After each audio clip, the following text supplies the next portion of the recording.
அதிரும் அறிவாலயம்! பிரேமலதா ஸ்டாலின் திடீர் சந்திப்பு. பயங்கர அதிர்ச்சியில் மோடி, கை நழுவ விட்ட எடப்பாடி.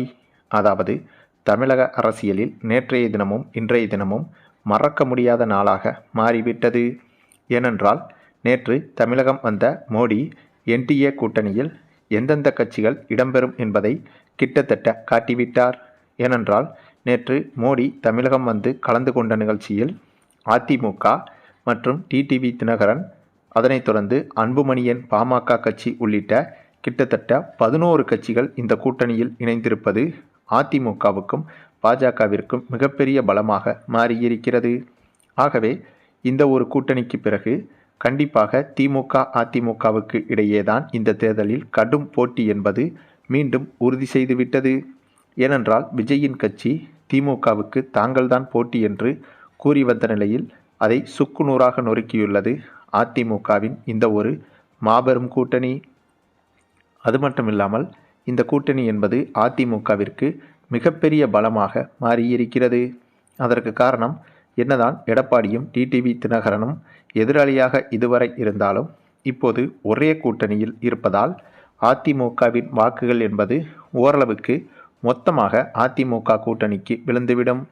கடந்த முறையெல்லாம் டிடிவி தினகரன் தனியாக போட்டியிட்டு அதிமுக வாக்குகளை பிரித்தெடுத்தார். அதுவும் கடந்த சட்டமன்ற தேர்தலில் 30க்கும் மேற்பட்ட தொகுதிகளில் மிகவும் குறைந்த அளவிலான வாக்குகள் வித்தியாசத்தில்தான் திமுக வெற்றி பெற்றது. அதாவது, குறைந்த அளவிலான வாக்குகள் வித்தியாசத்தில்தான் திமுகவை விட 30க்கும் மேற்பட்ட தொகுதிகளில் அதிமுக தோல்வியடைந்தது. இதற்கு மிக முக்கிய காரணம், டிடிவி தினகரனின் வாக்கு என்பது அதிமுகவின் வாக்கை பிளவுபடுத்தியது. ஆனால் இந்த முறை அப்படி நடக்க வாய்ப்பே இல்லை. அதிமுகவும் டிடிவி தினகரனும் ஒரே கூட்டணியில் இருப்பதால் அதிமுகவின் மொத்த ஓட்டும் இந்த கூட்டணிக்குத்தான் விழப்போகிறது. மேலும் இதில் விஜயின் பாடுதான் திண்டாட்டமாக மாறிவிட்டது. கூட்டணிக்கு பிற கட்சிகள் வரும் என்று விஜய் தரப்பில் ஆவலாக எதிர்பார்த்தது. ஆனால் கட்சி என்று ஒரு கட்சி கூட விஜயை நோக்கி செல்லவில்லை. மாறாக, விஜயால் எந்த ஓட்டையும் பிரித்துவிடக்கூடாது என்று ஒரு பக்கம் இப்படியாக அதிமுக கூட்டணி வலுவாக மாறியிருக்கிறது. மறுபுறம் திமுக கூட்டணி இதைவிட வலுவாக மாறியிருக்கிறது. ஆகவே இந்த தேர்தல் என்பது விஜய்க்கு மிகப்பெரிய பாதிப்பை ஏற்படுத்தும் என்பதில் எந்த சந்தேகமும் கிடையாது. அதாவது, இந்த அதிமுக கூட்டணி கட்சிகள் முடிவாவதற்கு முன்பு, அதாவது இந்த என்டிஏ கூட்டணி கட்சிகள் முடிவாவதற்கு முன்பு நடத்தப்பட்ட கருத்து கணிப்புகளில் விஜயின் கட்சிக்கு 20%க்கும் அதிகமான வாக்குகள் கிடைத்தது. ஆனால் இந்த கூட்டணிக்கு பிறகு இன்றைய தினம் நடத்தப்பட்ட சமூக வலைதளங்களில் கருத்து கணிப்புகளில் விஜயின் கட்சி 10% கூட வாக்குகளை பெற முடியாத அளவுக்கு சரிந்துவிட்டது. அதே சமயம், என்னதான் இந்த என்டிஏ கூட்டணி என்பது பலமாக மாறினாலும் இப்போதும் திமுக தான் முன்னணியில் இருக்கிறது. ஆகவே நாம் ஏற்கனவே சொன்னது போல, இந்த சட்டமன்ற தேர்தல் என்பது திமுக கூட்டணிக்கும் அதிமுக கூட்டணிக்கும் இடையேதான் பற்றி எரிய போகிறது.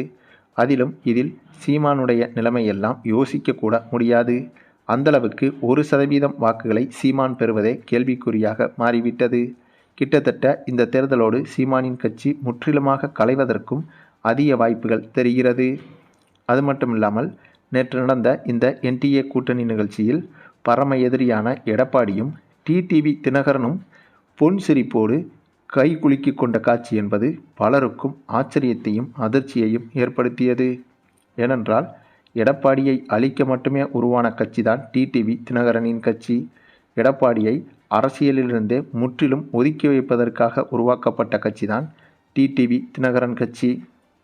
அதுவும் அதிமுகவில் எடப்பாடி யார் என்று பொதுமக்களுக்கு தெரியாத அறிந்திராத நேரத்தில் எடப்பாடியை அழைத்து தற்காலிகமாக முதல்வர் பதவியை கொடுத்ததே சசிகலாவும் டிடிவி தினகரனும் தான். இன்னும் ஒருபடி அதிகமாக சொல்ல வேண்டுமென்றால், தினகரன் சொன்னால் டீ காப்பி வாங்கி கொண்டு வரும் எடுபிடியாகத்தான் இருந்தார் எடப்பாடி. அப்படிப்பட்டவர் முதலமைச்சர் ஆன பிறகு டிடிவி தினகரனையும் சசிகலாவையும் கட்சியிலிருந்து நீக்கி பெரும் துரோகத்தை செய்திருக்கிறார். இந்த ஒரு துரோகத்திற்கு பின்னால் எடப்பாடி மீது உச்சக்கட்ட கோபத்தில் இருந்து வந்தார் டிடிவி தினகரன். அதற்கு ஒரு உதாரணம்தான், கடந்த சில நாட்களுக்கு முன்பு எடப்பாடி இருக்கும் கட்சிகளில் கூட்டணி போடுவீர்களா என்று டிடிவி தினகரனிடம் நிருபர்கள் கேட்டபோது, தற்கொலை செய்து கொண்டாலும் செய்து கொள்வேனே தவிர அந்த தவறை செய்ய மாட்டேன் என்று அப்போது கூறியிருந்தார் டிடிவி தினகரன். ஆனால் இப்போது கூட்டணியும் வைத்துவிட்டார். இந்த இருவரும் எலியும் பூனையுமாகத்தான் இருப்பார்கள். அப்படிப்பட்டவர்களை இப்போது ஒரே மேடையில் சிரித்து கைகுலுக்கிக் கொண்டு கூட்டணியில் இணைந்தது என்பது நம்ப முடியாத அதிர்ச்சியாகத்தான் இருக்கிறது.